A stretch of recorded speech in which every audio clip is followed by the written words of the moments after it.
Hello everyone. Today we are going to see about Raspberry Pi. So this is a Raspberry Pi 2.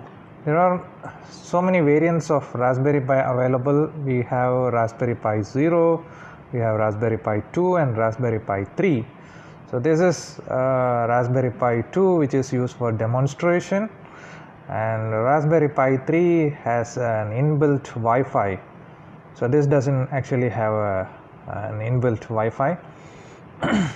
So this is like a kind of small computer. So you can see like a printed circuit board with some weird components. So it's nothing to panic, it's just a small computer. So this has a quad core processor over here. So it has 2 GB of RAM, and then this is for adding a display unit, and this one is for adding a Raspberry Pi camera, and then you have an audio jack, and for you have this HDMI port to connect to any HDMI enabled devices, and then you have an internet LAN cable and 4 USB 2.0 ports.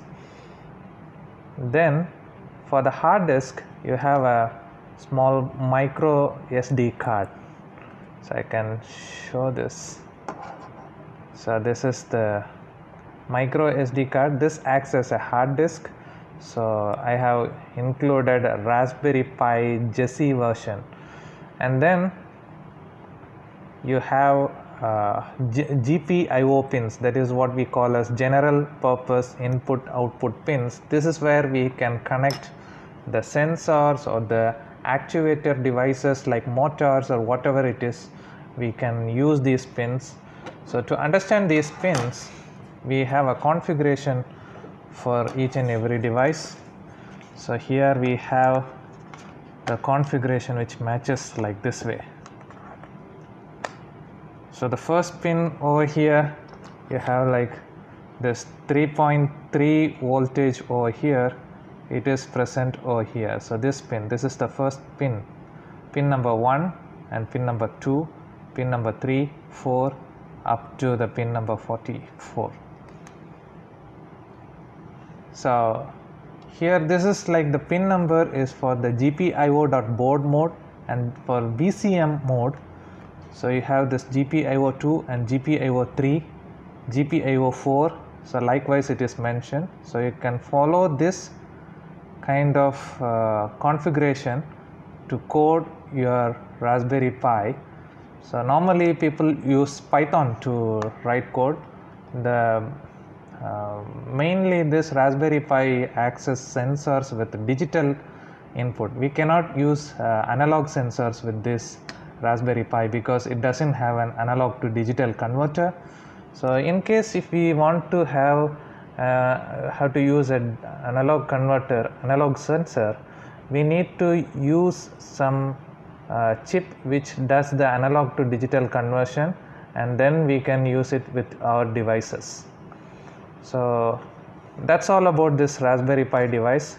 We can connect it to the internet through this LAN cable, or by using some kind of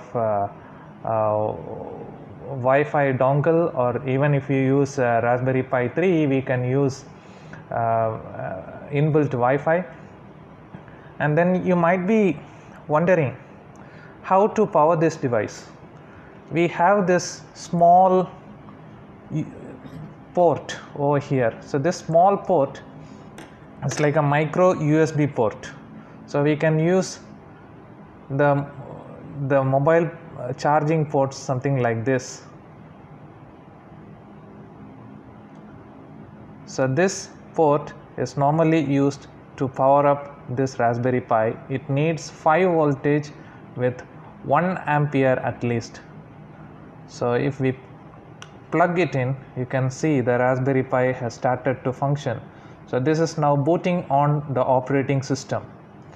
So we need to connect this port through the HDMI cables to any monitor or any screen, and then we can see them.